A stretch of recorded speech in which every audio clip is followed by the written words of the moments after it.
The screen goes dark, but something behind your eyes is still lit.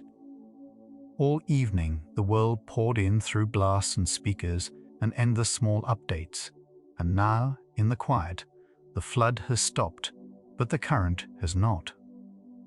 It is not that you are thinking too much. It is that a system built to take in the world was never told. The world had gone. Here is the strange part. The harder you try to shut it off, the more switched on it stays, because trying is one more thing for it to do.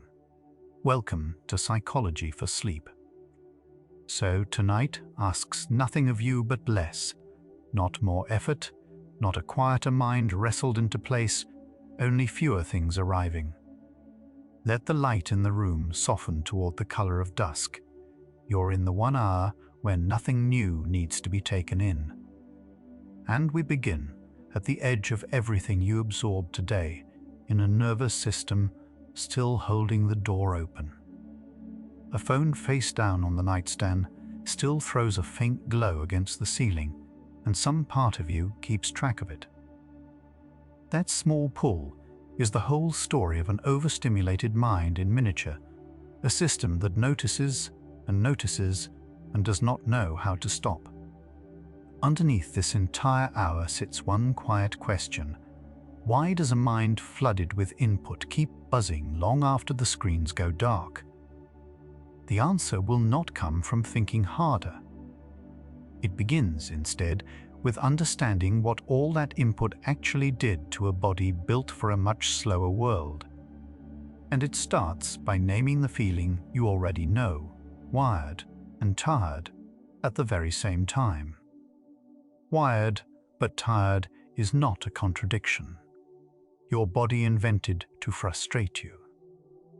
Sleep scientists describe it as a mismatch between two separate systems: the pressure to sleep, which has been building all day, and the state of arousal, which the evening kept switching higher. One says rest, the other says stay ready.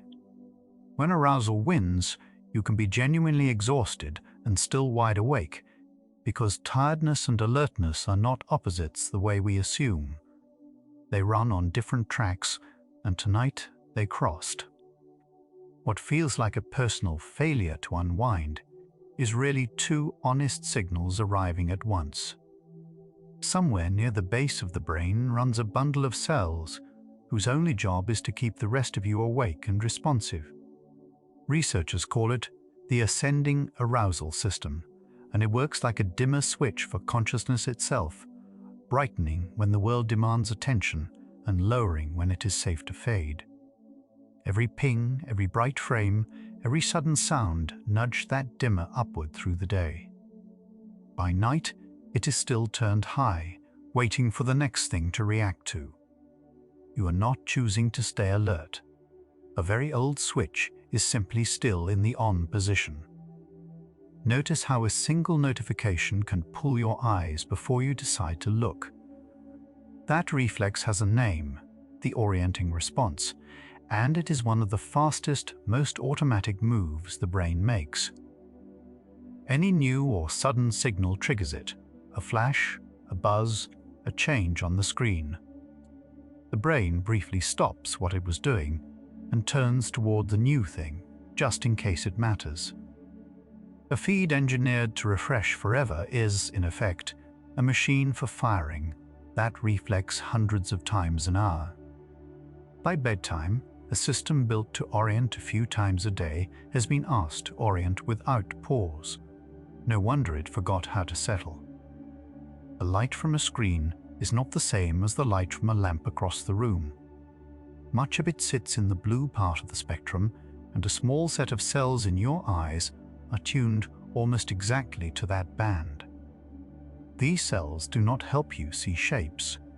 They help your brain tell whether it is day or night. When blue-rich light hits them in the evening, they can signal the brain's master clock that morning has arrived. And some research suggests this nudges the hormone that ushers in sleep to hold back a little longer.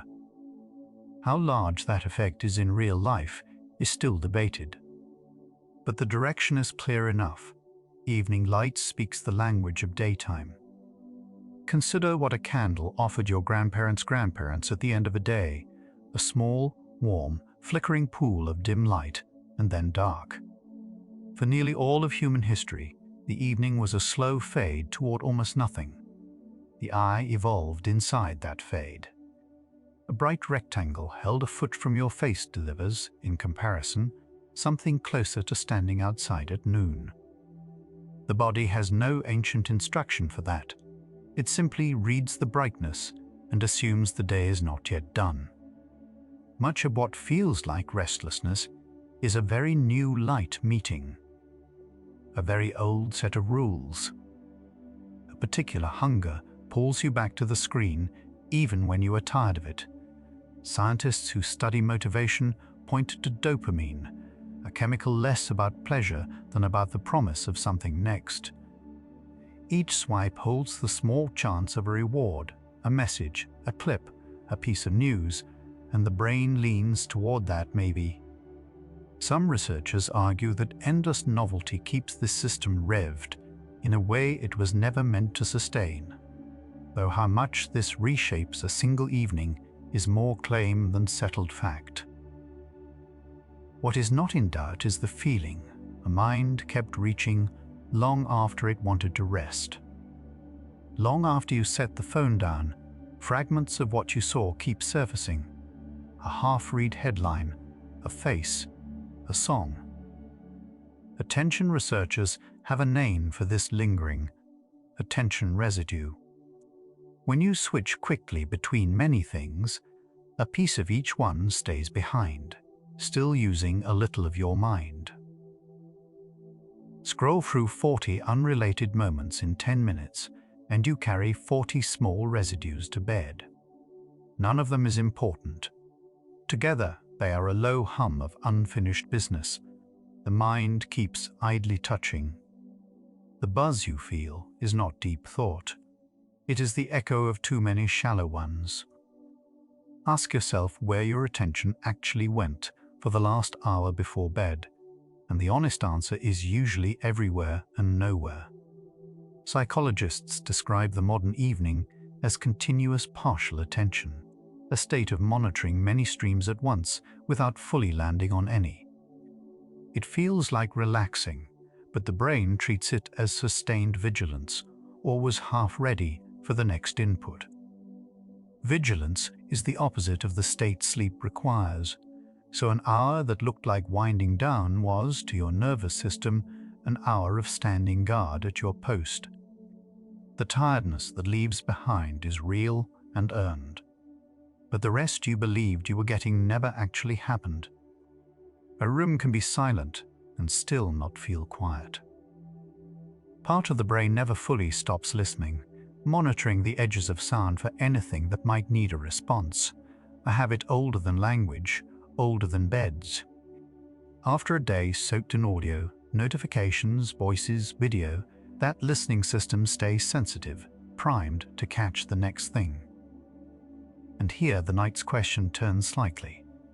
Perhaps the mind is not refusing to rest so much as still waiting for permission that the day never gave it. If the buzzing is a system left on guard, then the way down may not be force. It may be the slow proof that nothing more is coming. You have carried a whole day of information without once being asked whether you had room for it. The mind has a limit to how much it can hold and process at a time, and researchers call the overflow cognitive load. Screens are dense with it, text, images, sound, motion, all at once, all competing. When the load runs high for hours, the mind does not simply file it away and move on. It stays a little activated, still sorting, still catching up. Lying down does not end the sorting. It only removes the distractions that were hiding it. The overflow was there all along. Think about how a phone feels warm and alive in your hand, and how the dark room feels like nothing by comparison. That gap is part of the problem. A nervous system tuned all evening to fast, bright, changing input can find low stimulation almost intolerable at first, not boring exactly, but uncomfortable, like a volume suddenly cut. Some scientists suggest heavy stimulation raises the bar for what registers as engaging, so ordinary quiet feels flat and the mind reaches for more. The restlessness you feel in the dark may not be a failure to relax. It may be a system recalibrating to a world that finally went still. Your eyes may still hold a faint after-image of the last thing you looked at, a ghost of brightness that fades slowly in the dark. The visual system does not switch off the instant the screen does. It keeps processing for a while, clearing what it just took in. This is a small, literal version of the whole night's task, the mind finishing with input that has already ended. You close the app. The brain is still closing the app. Give it a moment, and the ghost fades on its own, the way the buzz will, if nothing new arrives to replace it. The instinct, when you cannot sleep, is to check the time, then check the phone, then check the time again. Each check feels like managing the problem, but each one is a fresh dose of exactly what kept you awake: light, information, a small jolt of alertness. Sleep scientists find that this checking is one of the most reliable ways to push sleep further away, because it re-arouses a system that had just begun to lower. The screen promises to help you pass the sleepless time. Instead, it quietly resets the clock on your own settling. The kindest thing, strange as it feels, is to reach for nothing. A mind that has been multitasking all day does not have an off switch. It can flip at bedtime. Studies of heavy media multitaskers suggest their attention systems stay more scattered and more easily pulled by irrelevant input even during rest. The brain, it seems, practices whatever you ask of it, and a day of splitting focus trains a night of splitting focus. This is not a flaw in your character. It is a skill your evening rehearsed. And what can be rehearsed can, slowly, be unrehearsed, not tonight by force, but over time, by giving the mind fewer things to hold at once. Recall the feeling of stepping out of a loud party into a quiet street, how your ears seem to ring with a sudden absence. The nervous system does something similar after a day of heavy input. It was calibrated to a high level of stimulation, and when the stimulation stops, the contrast itself can feel like a kind of noise. That inner ringing is not thought and not worry. It is a system still tuned to a loudness that is no longer there. Given time and no new input, the tuning drifts back down. The ringing was always temporary. It only needed nothing, added. Every time the screen showed you something new, a small part of the brain marked it as worth noticing. This is novelty detection, and it is one of the oldest reasons animals survive. Novel things might be food or danger or opportunity, so the brain rewards attention to them with a flicker of alertness. Feeds are built almost entirely from novelty. Nearly every item is something you have not seen. Hours of that, and the novelty system is running hot, still scanning the dark for the next new thing. There is nothing new in your dark room. The system simply has not caught up to that fact yet. You might notice your thoughts at night are quick and shallow, rather than deep and slow, jumping from one thing to the next without landing. That texture is a clue. It is not the mind of someone reflecting. It is the mind of someone still scrolling, only without the phone. The rhythm of rapid input becomes the rhythm of thought, and the thinking keeps the tempo the evening set. This matters because it means the racing is not really about any single worry. It is a pace, borrowed from the screen, that will slow on its own once nothing keeps feeding it speed. Blue light aside, the sheer brightness of a screen tells the body something about the hour. The brain reads overall light levels as one of its main clues for when to be alert and when to fade. and a bright evening simply reads as an earlier one. This is why dimming everything in the last hour tends to help more than any single trick. You are not fooling the body so much as finally telling it the truth about the time. Lower light, and the message shifts from stay ready to it is late. The body has been waiting to hear it. A quiet room can feel almost too quiet at first, as if the silence itself has a texture you have to get used to. After constant sound, the auditory system stays sensitive, turning up its own gain to catch whatever comes next. In true quiet, it may even generate faint sensations of its own, filling the space it expected to be full. None of this means something is wrong. It means a system tuned for a noisy day is slowly discovering it can turn its own sensitivity back down. That quiet discovery cannot be rushed or forced. It can only, in its own time, be allowed. Consider how rarely, in a modern evening, the mind is given a single thing to rest on. Everything is layered, a show while you text, while a notification waits. Researchers find that this constant layering keeps the brain in a mode of managing, never quite releasing. The mind was designed to be able to settle onto one thing or onto nothing at all, and that settling is part of how it powers down. An evening with no single point of rest arrives at bed with nowhere to land. Tonight, one thing to rest on, or nothing, is enough. That was always enough. The body keeps a faint background of stress chemistry running whenever it senses it must stay ready, and a stimulating evening can keep that background higher than it should be at night. This is not the sharp fear of a threat. It is a low, humming readiness, the physiological side of being switched on. It shows up as a slightly faster pulse, a body that will not fully sink into the mattress. As the input drops away and the hours pass without demand, that chemistry drifts back toward its natural nighttime low. You do not have to lower it by will. You only have to stop giving it reasons to stay high. You know the sensation of putting the phone down and immediately reaching for it again, almost before deciding to. That loop is not weakness. It is a well-worn groove, a habit the reward system reinforced thousands of times. Habits live below choice, which is why they feel automatic, and why willpower alone rarely breaks them at midnight.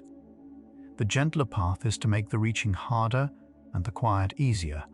The phone in another room, the light already low. You are not fighting yourself. You are simply removing the cue, so the groove has nothing to catch on tonight. A mind kept busy all day often meets its first stillness only at bedtime and mistakes that stillness for a problem to solve. But the restlessness rising now is not a sign that something is wrong with your night. It is the backlog of a system that was never given a pause until the lights went out. The buzzing is the day catching up, not the night breaking down. Seen that way, it asks for patience rather than effort, the way a settling snow globe asks only that you stop shaking it. What looks like insomnia is often just an evening that never slowed. What all of this has been quietly establishing is a single shift in understanding. The problem was never that you think too much, but that you took in too much, and the mind is simply still holding it. The central question is turning on its hinge, away from how do I stop thinking toward what is the mind still holding. If the buzz is input still echoing, then the cure was never to think less my force. It was to let the echoes fade with nothing added. That is where the next stretch goes, into how a nervous system actually powers down, and why the way in is subtraction, not struggle. Right now, behind your closed eyes, the last of the day's images are still dissolving, the way a bright window keeps glowing for a moment after you turn away. Nothing is asking you to speed that up. The system you have been hearing about, the one left switched on, is already beginning to notice that nothing new is arriving. That noticing is the first turn of the dimmer. What you have not heard yet is how far down it can go once it trusts that the flood has truly stopped. Let the next quiet stretch carry you toward it. Sleep researchers have a precise word for the state you are in, hyperarousal, and it sits at the center of how they now understand a restless mind. It is not one thing, but three woven together: a body more activated than it should be, a mind more alert, and a cortex showing faster electrical activity even as you lie still. Decades of study place this overactivation, rather than any single worry, at the root of trouble falling asleep. That reframing matters tonight. It means the goal is not to win an argument with your thoughts. It is to lower an activation that grows too high, and that lowering has its own quiet science. In sleep labs, scientists can watch the brain's electrical rhythm in the minutes before sleep, and in a mind that struggles, they often see faster, more wakeful activity lingering where slower waves should be taking over. This is cortical arousal made visible, the surface of the brain still running at a daytime pace. What pushed it there was hours of fast input, each demanding a quick, alert response. The waves do not slow because you order them to. They slow when the demands stop, when minute after minute passes with nothing new to process. The pace you set can be unset, but only by the absence of what set it. Deep in the brain sits a relay station that decides which of the millions of incoming signals reach your awareness and which are quietly filtered out. Scientists call this sensory gating, and it is how you normally stop noticing the feeling of your clothes or the hum of the refrigerator. When a system is overstimulated, that gate can grow leaky, letting more through than usual, so small sensations feel sharper at night: the tag on the pillow, the distant car, your own heartbeat. This is not oversensitivity as a flaw. It is a tired filter. And filters, given rest and no new load, recover their edge. Ordinarily, the brain is a master at tuning out the constant and the harmless, a process called habituation. A sound that repeats, a light that stays steady, soon fades from awareness because it carries no new information. Screens defeat habituation on purpose. They keep changing, so the brain can never file them as background and let them go. An evening of engineered novelty is an evening the mind was never allowed to tune out. In the dark, with nothing changing, habituation finally gets its chance. The room becomes background. The body becomes background. And background, at last, is something you can sleep through. Every time you jumped from one app or task to another, your mind paid a small toll to switch. Researchers call it the switch cost. A little focus is left behind on the last thing, and a little is spent gearing up for the next. Across a fast evening, those tolls add up into a mind that feels frayed without having done anything heavy. This is why light entertainment can leave you strangely depleted. The content was easy. The switching was not. And a mind worn thin by switching arrives at bed still humming with the friction of it, needing not sleep exactly, but stillness first. A single stream of one thing, one voice, one slow scene, one quiet task, asks far less of the brain than the layered flood of a normal evening. Studies of cognitive load show that reducing the number of things competing for attention lowers the mental effort required to almost nothing. This is why a plain, dim, single-focus activity before bed tends to settle the mind more than anything faster. You are not entertaining yourself to sleep. You are unburdening a system by giving it less to hold. The relief is not in the content, it is in the subtraction. Consider that the brain's reward system kept revved by a day of quick hits, may need a little time before ordinary calm feels like enough.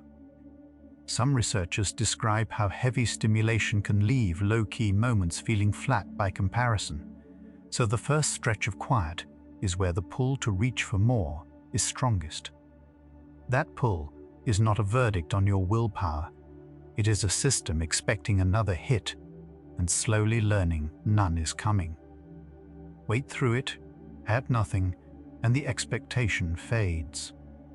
What felt unbearably dull settles into something the mind was starving for all along: rest. The evening's light did more than tire your eyes. It may have shifted your body's sense of time. The internal clock takes its strongest cue from light, and bright evenings can nudge the whole system to run late, so the signal to sleep arrives softer and later than it should. This is why the same person who is exhausted at 9 can feel oddly awake at 11. The clock was pushed back by the glow. Lowering light for even an hour lets the clock begin to correct. You are not just resting your eyes. You are handing your body back the evening it was supposed to have. Sound behaves much like light in a tired nervous system. The more the day delivered, the more sensitive the listening stays. A brain that spent hours parsing speech, music, and video keeps its auditory guard up, ready to decode the next thing. In a quiet room, that guard has nothing to do but magnify whatever small sounds remain. Steady, featureless sound, soft rain, a low hum, the plainest quiet, gives the guard something unchanging to rest against, so it can finally stand down. It is not silence the overstimulated ear needs most. It is sameness with nothing new to catch. Picture the mind as a desk that has been piling up papers all day with no one ever clearing it. Working memory, the small space where the mind holds what it is currently using, has a famously tiny capacity, and a fast evening keeps shoving new items onto it. At bedtime, the desk is still cluttered, still holding fragments it never got to set down. It clears not by force, but by time. When nothing new lands, the mind quietly files and releases what remains. The clutter you feel is real. So is the fact that, left alone, a desk stops filling. You may have noticed that a walk, or a shower, or simply staring out a window feels restorative in a way that scrolling never does. Attention researchers separate the two kinds of attention: the tight, effortful focus a screen demands, and the loose, soft attention a quiet scene allows. The first depletes, the second restores. An evening spent entirely in effortful focus arrives at night with that faculty worn down and still tense. Soft, low-input experience lets it recover. The dark room, if you let it be dull, is soft attention in its purest form. Nothing to grip, nothing to solve. Constant input does not only occupy the mind, it can keep the body subtly braced. Muscles hold a little tension, the breath stays a little shallow, all in quiet readiness to respond to the next thing. This bracing is the somatic half of hyperarousal, and it lingers after the input stops because the body is slower to trust the quiet than the mind is. As minute after minute passes with no demand, the bracing eases in small increments you may not even feel. A shoulder dropping, a jaw loosening. You do not have to release it deliberately. You only have to stop asking the body to stay ready. Think of how a room full of screens and lights and sounds keeps a nervous system in a mode built for daytime, a mode of doing, scanning, responding. There is an opposite mode, the body's rest and digest state, and it cannot switch on while the doing mode is still being fed. The two take turns. They do not share. Every bit of stimulation you remove tips the balance a little further toward rest. This is why dimming and quieting work when trying harder does not. You are not forcing the rest mode on. You are clearing the stage so it can step forward on its own. A curious thing happens when external input finally drops away. A network in the brain that stays quiet during focused tasks comes online. The default node network, the mind setting for drifting, wandering, and eventually letting go. It cannot fully engage while the screen keeps demanding attention outward. Only when the input stops does the mind turn gently inward and begin the loose, aimless drifting that precedes sleep. So the blankness you feel when you put the phone down is not emptiness. It is a different system waking up, the one that actually knows the way to sleep if you let it lead. When the outside world goes quiet, attention has to land somewhere, and often it lands on the body, the weight of the limbs, the warmth under the blanket, the slow tide of the breath. This turning inward is called interoception, and it is a natural counterweight to a day spent entirely pointed outward. A mind that has been fixed on screens for hours has almost forgotten. It lives in a body. The return is not a task. It happens by itself once. Nothing external is louder. Let the outer world stay dim, and attention drifts home on its own, to the one place that was never demanding anything. The pace in you has changed since this began, the reaching a little weaker, the room a little larger, the pull of the day loosening its grip. Nothing here needs finishing. There is no next thing to catch. Let one slow breath go, unforced, and notice there is no rush for the one after it. We are not trying to arrive anywhere. We are only removing one small thing at a time, whatever was still asking to be held. And in that removing, without any effort of yours, the mind keeps drifting quietly down. Here the paradox at the center of the night comes fully into view. The effort to relax is itself a form of stimulation. Telling the mind to calm down, checking whether it is working, straining towards sleep, each is a task, an input, one more thing the system must do. Researchers find that trying hard to sleep reliably makes sleep harder, a trap they sometimes call sleep effort. The way down is not another effort layered on top. It is the willingness to stop adding, including the effort itself. You do not power down a system by pressing more buttons. You power it down by letting go of the controls. You cannot force the mind to be empty, and every attempt fills it further. Try not to think of a bright screen, and the screen appears. The instruction to suppress a thing requires holding the thing in mind. Studies of thought suppression show it often backfires, keeping the very content it meant to banish more active. This is why fighting the buzz feeds it. The alternative is not a cleared mind, but an unminded one. Attention allowed to wander, to blur, to lose interest, with no one policing it. The mind quiets not when you command silence, but when you stop needing it to be silent. Notice that sleep pressure has been building in you since the moment you woke, a chemical tiredness that grows all day and pulls steadily toward rest. It has not gone anywhere tonight. It is still there, still pulling, underneath the arousal that has been masking it. This is the hopeful heart of the wired but tired state. The sleepiness is real and waiting, needing only for the alertness to step aside. As the input fades and arousal lowers, the pressure that was there all along begins to surface. You do not have to manufacture drowsiness. You only have to stop drowning out the drowsiness you already have. Part of the brain keeps a low watch on the environment, even in sleep, ready to wake you for anything that might matter. After an overstimulating day, that watchman is standing straighter than usual, still expecting the next alert. It stands down not on command, but on evidence, minute after minute, in which nothing happens, no ping, no flash, no sudden sound.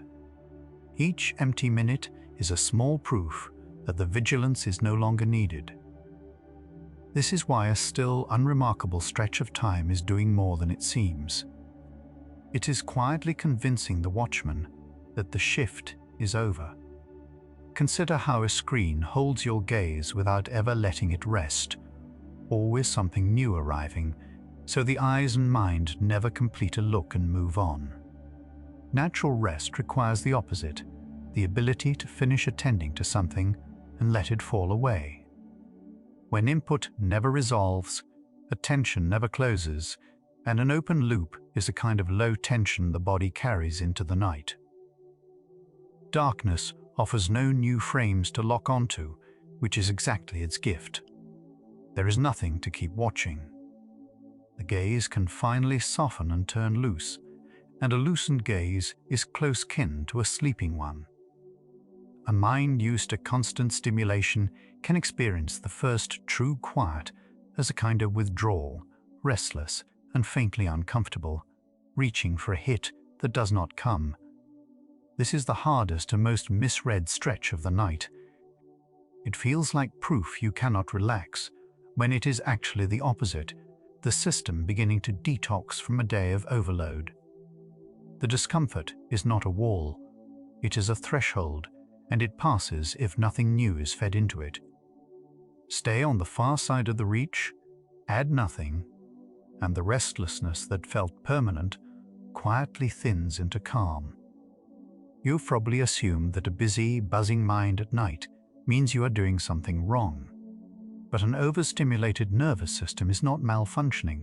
It is functioning exactly as designed, doing precisely what a day of heavy input trained it to do. The buzz is competence, not brokenness. A system faithfully staying ready because staying ready is what it was asked to do for 16 hours. Seen this way, there is nothing to fix, only something to stop feeding. That single reframe loosens the grip more than any technique, because you cannot relax a mind you are also blaming. Watch what happens to a thought when you stop chasing it, how it rises, hangs for a moment, and dissolves if you do not grab hold. The buzz of an overstimulated mind is made of thousands of these small risings, none of them requiring anything from you. They feel urgent only because the day trained urgency into everything. Left untouched, unfed, unanswered, each one fades and makes room for the next to fade. This is the quiet mechanics of letting go, not pushing thoughts away, which is effort, but simply declining to chase them, which is rest. The tension in the wired but tired state comes from treating a natural process as a task you must complete. Sleep is not something you do. It is something that happens when the conditions are right and you get out of the way. Every other automatic process, digestion, healing, the beating of the heart, runs best without your management, and sleep is no different. The overstimulated mind, still in doing mode, keeps trying to manage its way into rest, which is the one approach that cannot work. The release is in recognizing there is no task here at all. There never was. So the question the night opened has quietly answered itself in the asking. The mind stays lit not because it is broken or thinking too much, but because it was flooded and has not yet been allowed to drain. And draining is not something you do.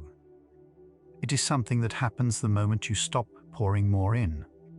The whole second half of tonight follows this single turn, away from the effort to shut the mind off, toward the far simpler act of adding nothing and letting a system built to power down finally do the only thing it was ever waiting for. What just came clear, that the way out was never force, only the willingness to stop adding may be landing in your body even now as a small loosening you did not decide to make. Notice where you were still holding on, still faintly trying, and let that particular effort be the next thing to drain. The system does not need your help to power down. It needs your permission to stop being managed. Feel the mattress take a little more of your weight. The rest of the night leans further into this. and there is nothing you have to carry there. Dimming the lights an hour before bed does more than soothe the eyes. It changes the message the body is receiving about the time of day. Lower light lets the sleep-signaling hormone begin its natural rise. The one bright evenings hold back. You are not tricking the body, you are finally agreeing with it. And the beauty is how little it asks, not darkness achieved through effort, just less light than before. Each lamp turned off is a sentence in a language the body has been waiting all evening to hear, the simple message that the day is, at last, complete. Putting the phone in another room works not through willpower, but through distance, removing the cue before the craving can find it. The reaching habit needs its object nearby to fire. Take the object away, and the groove has nothing to catch on. This is why the people who sleep best rarely rely on resisting the phone in bed. They simply arrange for it not to be there. You are not asking yourself to be stronger. You are asking yourself to be somewhere the pull cannot reach. Design outlasts discipline, especially at midnight, when discipline is thin and the pull is not. When you give attention a single, gentle thing to rest on, the sound of rain, the feel of the breath, one dim point in the dark, you end the layering that kept the mind managing. One stream is nearly effortless, where many were exhausting. This is not concentration, which is work, it is the opposite, a soft resting of attention that lets the rest of the mind go loose. The single point is not the destination. It is a place to set the mind down, so the day's clutter can finally drift out of it, unattended and unmissed. The body's rest state cannot be summoned, but it can be invited, and the invitation is mostly subtraction. Less light, less sound, less to do, less to decide. As each source of stimulation falls away, the doing mode loses its fuel, and the resting mode steps quietly forward. You may feel it as a sinking, a heaviness, a sense of the day releasing its hold on your shoulders and your jaw. None of this is something you make happen. It is what happens on its own the moment you stop making the other thing happen. Rest is not built. It is uncovered. There is a kind of tiredness that only appears once the stimulation stops, the true, deep fatigue that the buzz had been hiding. People are often surprised by how suddenly sleepiness arrives after 20 quiet minutes, as if it came from nowhere. It did not come from nowhere. It was there the whole time, buried under the alertness the evening kept refreshing. Remove the refreshing, and the fatigue surfaces like a stone revealed by a receding tide. You were never not tired. You were only too stimulated to feel it, and now, with less arriving, you can. Habituation, the brain's talent for tuning out the unchanging, becomes your ally the instant the input stops changing. A steady dark, a steady sound, a steady warmth. The brain soon stops flagging them and lets them fade to background. This is the mechanism behind why unremarkable, boring conditions are the friendliest to sleep. Nothing to notice means nothing to keep you noticing. The dull, featureless quiet you might have resisted an hour ago is precisely the texture the mind needs to release its grip. Let the room be boring. Boring is the brain's word for safe. A thought left unchased loses its charge, and a room left uninterrupted loses its edge, and slowly the two settle into the same low key. The overstimulated mind unwinds not through any single act, but through accumulation, many small subtractions, each lowering the arousal a fraction. There is no moment where it clicks off like a switch. There is a gradual descent you mostly cannot feel while it happens. This is why patience matters more than technique. You are not looking for the trick that works. You are allowing a slow slide that was always going to happen once you stopped interrupting it. The mind that spent the day pointed outward turns, in the quiet, gently back toward the body, and the body, unlike the feed, asks for nothing. It simply is, warm here, heavy there, breathing on its own. Resting attention on that plain physical presence gives the restless faculty somewhere to go that does not stimulate it further. This is why noticing the weight of your hands or the warmth of the blanket can settle a racing mind faster than trying to empty it. You are not clearing the mind. You are giving it the one thing quiet enough to hold. Consider that everything the evening added, the light, the sound, the novelty, the reaching, can be undone only by removal, never by addition. There is no stimulation you can apply that produces calm, because calm is the absence of stimulation, not a special kind of it. This is why the search for the perfect sleep sound or trick so often fails. It treats rest as one more thing to acquire. The overstimulated mind does not need something more. It has had far too much of something more. It needs, simply and entirely, less and less is always available. When nothing new arrives for long enough, the brain's fast electrical rhythms begin to slow toward the deeper, rounder waves of early sleep. This shift cannot be commanded, but it is nearly inevitable once the conditions hold, a dim, quiet, undemanding stretch of time. The waves slow because they have nothing left to keep them fast. Every restless night you have had, this descent was always available. It was only kept at bay by input you did not know was input. Take the input away, wait without waiting, and the oldest rhythm in your body resumes its work.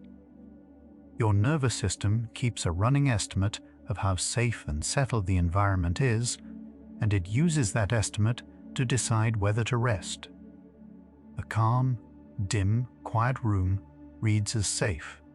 A bright, loud, buzzing one reads as a place to stay ready. This is largely below awareness, which is why the room's conditions matter more than your intentions. You can want to sleep with all your will in a stimulating room and lose, because the deeper system is reading the light and the sound, not your wishes. Change what it reads, and you change what it does. Notice how, once you truly stop reaching for the phone, the urge to reach begins to weaken on its own. Cravings are not permanent states, but waves. They rise, crest, and fall, usually within minutes if they are not fed. Each time you let the urge pass unanswered, the groove that drives it grows a little shallower. You are not white-knuckling forever. You are outlasting a wave that was always going to break. And on the far side of it is the quiet. The reaching was covering, not empty, but restful, the thing you were actually tired enough to want. The overstimulated mind often fears the quiet. Bracing for the moment, the buzzing gets worse, but left unfed, the buzz does not escalate. It plateaus, then thins. What sounds like it might rise into a roar instead settles into a hum, and the hum settles into a background you stop noticing. This is worth knowing in advance, because the fear of the quiet is often what sends people back to the screen. If you can trust that nothing new will come and nothing old will grow, you can stay in the stillness long enough for it to do its quiet work. There is a difference between rest that is imposed and rest that is allowed, and only the second one actually lands.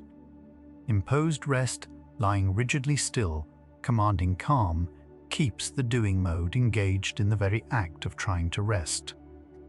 Allowed rest lets the body do what it already knows, which is to sink, slow, and release when nothing is asking it not to. The overstimulated mind has been in imposed mode all day. The gift of the night is permission to switch to allowed, to stop directing, and to become, for once, a passenger in your own settling. Everything tonight has been circling one quiet truth, nearly in full view. An overstimulated mind is not a broken one, and it does not need to be forced quiet. It needs only to be given less and left alone long enough to drain. The buzz was never a flaw in you. It was the honest residue of a day that asked your nervous system to stay switched on past the hour it was built to fade. And the cure, all along, was not to try harder. It was to stop adding, and to let a tired system finally do what it has always known how to do. The descent into sleep is not a cliff but a long, gentle slope, and you are further down it than you feel. Awareness of falling asleep tends to lag behind the falling itself. By the time you notice you are drifting, you have usually been drifting for a while. This is comforting to know when the mind protests that it is still awake. The protest is loud, but it is not the whole truth.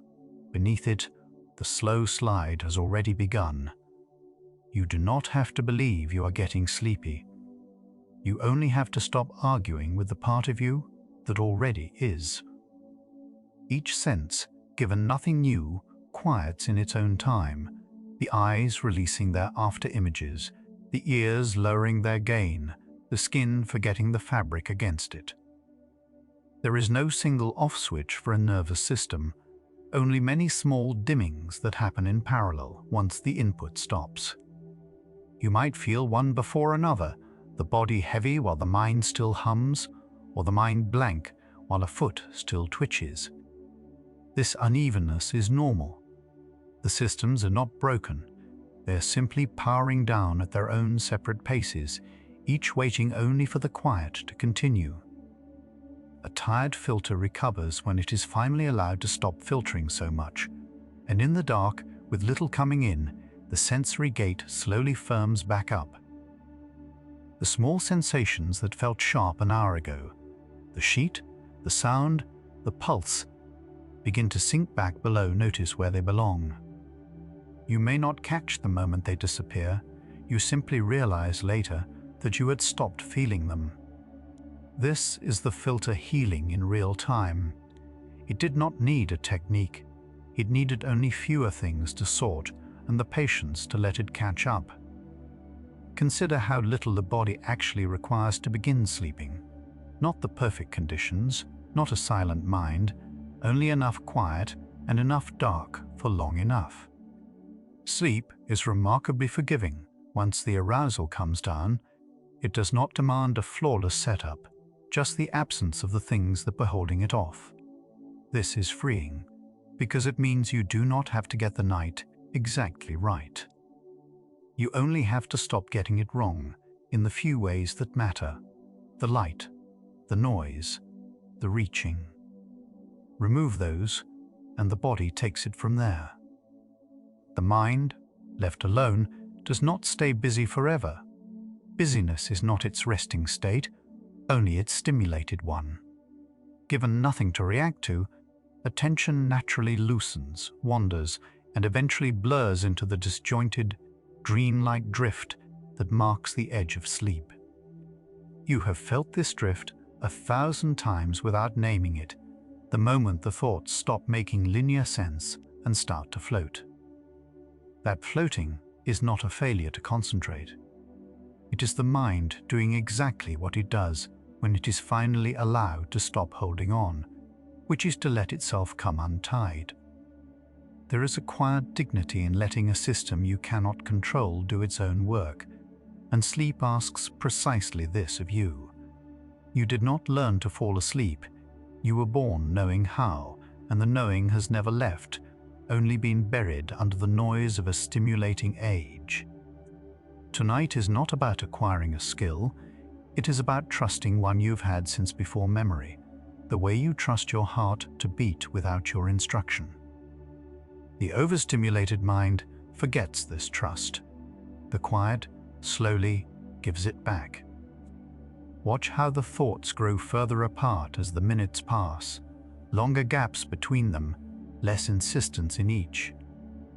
This spacing is the arousal lowering in real time, the fast rhythm stretching toward the slow. You do not have to widen the gaps yourself. They widen on their own once. Nothing keeps the thoughts coming quickly.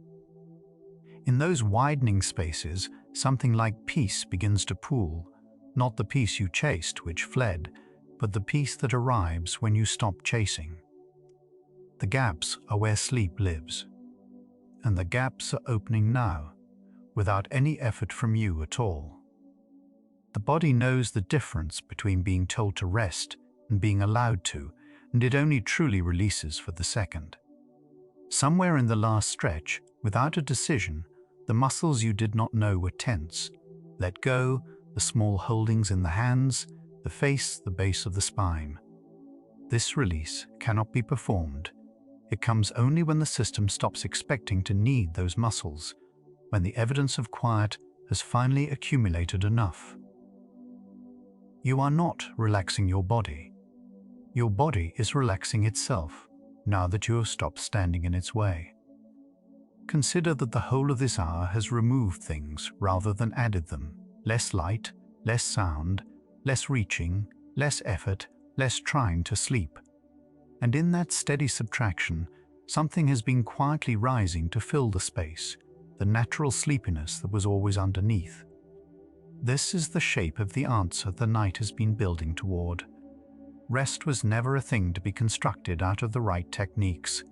It was a thing to be uncovered by taking away what was covering it. You did not build this drowsiness. You revealed it. Here is what the night has been showing. Piece by quiet piece. An overstimulated mind was never overthinking and never broken. It was a system left switched on, still holding the flood of a too bright, too loud, too full day. And it powers down not by force but by draining, which begins the moment nothing more is poured in. That is the whole of it, not a technique to master, but a pressure to release, not a mind to silence, but an input to stop. Everything after this is only the feeling of that truth settling, as the last of the day finally lets go. The tide goes out on its own, pulling back from the shore without being asked, leaving the sand smooth and quiet behind it. Something like that is happening in you now, the day's flood withdrawing, grain by grain, with no effort of yours to guide it. You were never the one keeping the mind switched on. The day did that, and the day is over. You can stop holding the door. What remains of tonight does not need to be understood, only received, as a system that has finally stopped being fed slips toward the rest it was always going to reach. The buzz is thinner now than when the night began. What sounded like a roar was only an echo, and echoes fade when nothing calls them back. You did not have to silence it. You only had to stop feeding it new sound, and it has been quieting on its own ever since, the way a struck bell goes still if no one strikes it again. Listen, and you can almost hear how much softer the inside of your mind has become. Notice that you are not managing your sleep anymore. Somewhere in the last stretch you set down the controls, the checking, the trying, the straining toward rest, and the system kept going without them. It is finding its own way now the way it always could when you were not in the way. There is a quiet relief in that handover, in learning the one thing you most wanted was the one thing you were never meant to do by hand. The room is dim, the sounds are few, and the phone is somewhere out of reach. In that plainness, the deeper part of your nervous system is reading a single word. It waited all day to receive, safe. It does not read your intentions or your wishes. It reads the light and the quiet and the stillness of your hands.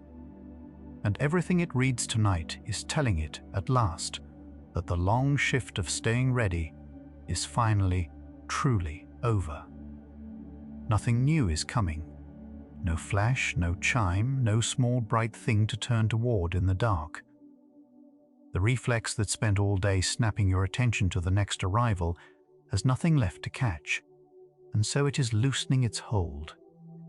You can feel the difference as a kind of spaciousness where the pull used to be, a mind no longer leaning forward, no longer braced for interruption, finally allowed to lean back into the quiet and stay there.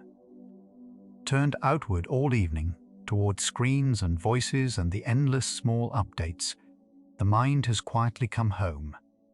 It rests now on the weight of your body against the bed, the warmth held under the blanket, the slow and even tide of your own breathing. None of these ask anything of you. They simply are, steady and plain, and in their plainness, the restless part of you has finally found somewhere soft to land after a very long day of looking elsewhere. What felt like restlessness was only a system recalibrating, sliding from the loudness of the day toward the quiet of the night. That work is nearly done now. You can feel it as a softening you did not decide to make, the pace inside you slowing, the edges of your thoughts blurring, the urgency draining out of everything by degrees. Nothing forced it. It happened the way dusk happens, gradually and completely, while you were simply lying here, letting it. Sleepiness is rising in you now, the way water finds its level once the thing holding it back gives way. It is filling the space the stimulation used to occupy, spreading slow and warm through your limbs and behind your eyes. This drowsiness was never far away. It was there beneath the buzz the entire time, waiting only for room. And now that the flood has stopped and the room has opened, it comes forward on its own, asking nothing, offering only rest. Slower now and further apart, your thoughts arrive with longer silences between them. In those widening gaps, something restful begins to pool, not the peace you chased earlier, which fled the moment you reached for it, but the peace that only arrives once the chasing stops. You do not have to open the gaps yourself. They open on their own as the arousal lowers. And it is in those quiet openings, more than anywhere else, that sleep is already beginning to live. An unminded mind empties itself. You do not have to scrub it clean or wrestle it into silence, left alone, with no one policing it. Attention simply drifts, blurs, and comes untied on its own. The thoughts stop making straight sense and start to float, one loosening into the next. That floating is not a failure to focus. It is the exact shape of a mind letting go. The same drift you have crossed into 1,000 nights before you ever had a name for it. The tension you have been carrying without knowing is leaving now without your help. A shoulder lowers from where the day had set it. The jaw loosens. The hands go soft against the sheet. The small holdings you never noticed releasing one by one. You are not relaxing your body through effort.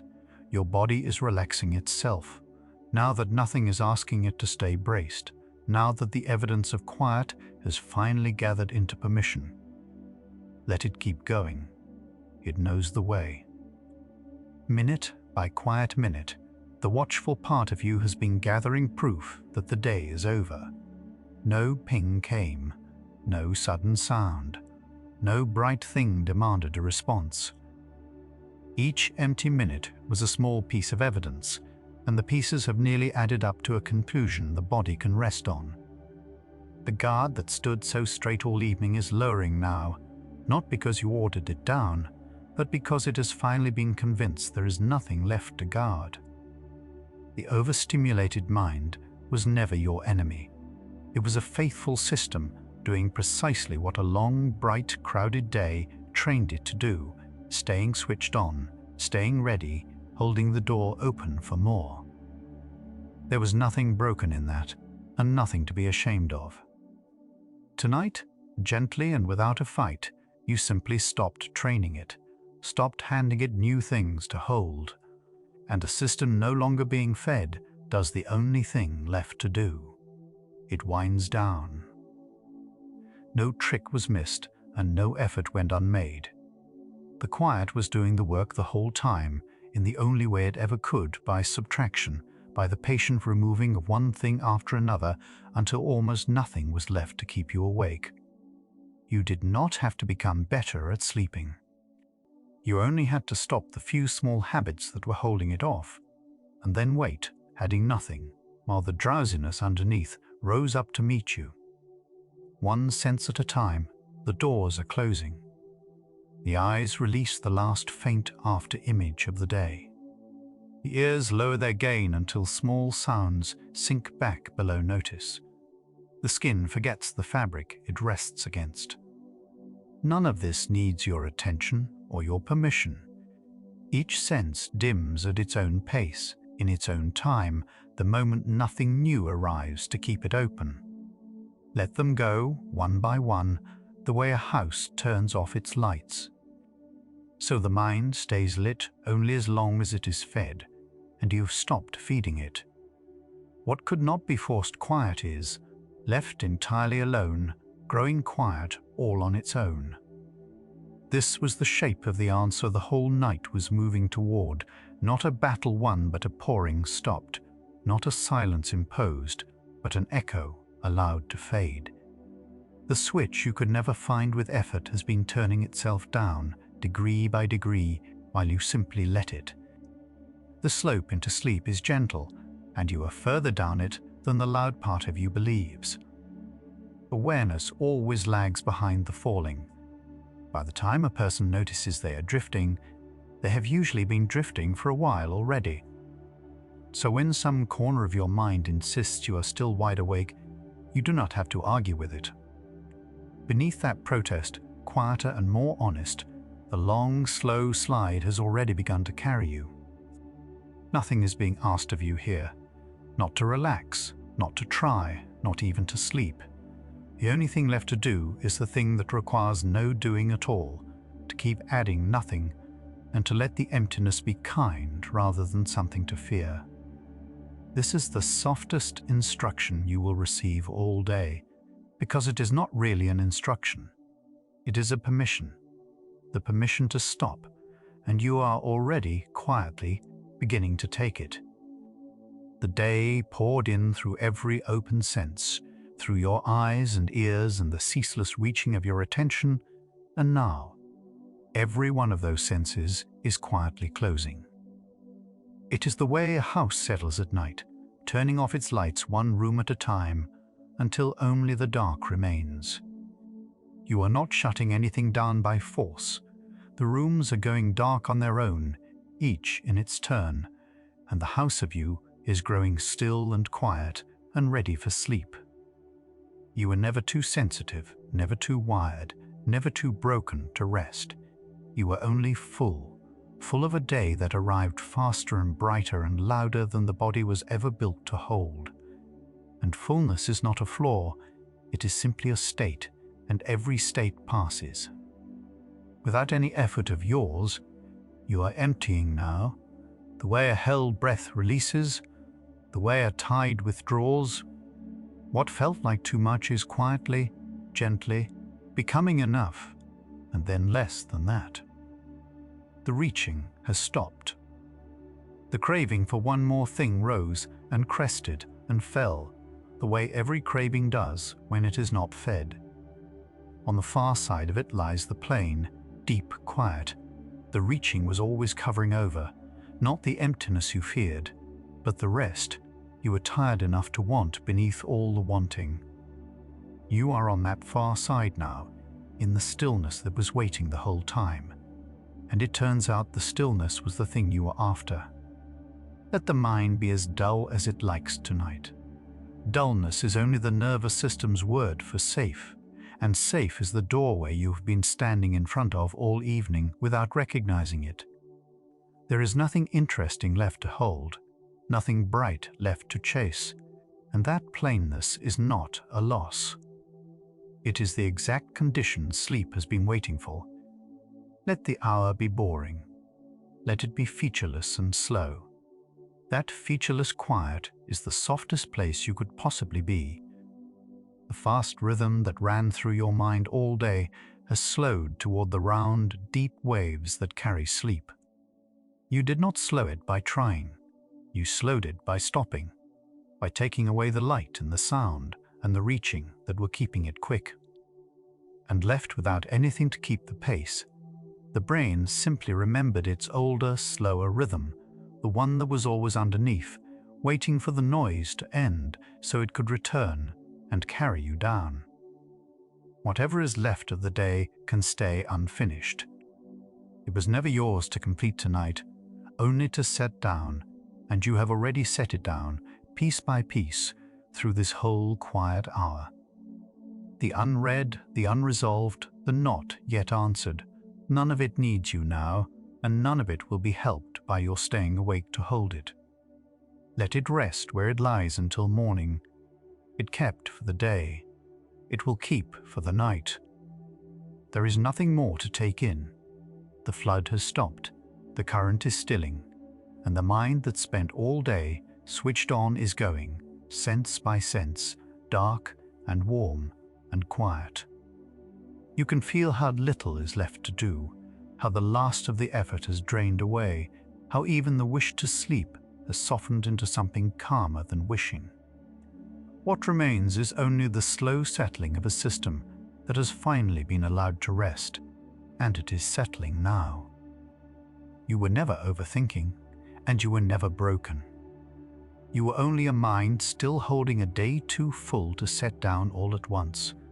And now, having stopped adding to it, you were allowed to finally, softly, let the whole of it go. Not by force, not by trying, but by the simplest thing there is, pouring nothing more in and letting what was already there drain quietly away. There is nothing left to hold. There is nothing left to do. Only rest. Somewhere past the last bright thing you saw today, the noise has run out of room, and what is left is a quiet. The mind was reaching for the whole time. It was reaching for everything else. A system built to take in the world spent this hour discovering it could also, at last, take in nothing. Let your whole being dissolve into that nothing, the dim, the still, the plain dark that asks for no response. There is nothing more arriving. There is nothing more to hold. The switch that stayed on all day has found, on its own, the way down. What settles in you now is not a thing you learned, but a thing you stopped doing. The mind was never lit against you. It was only left on, holding a day too full to set down all at once.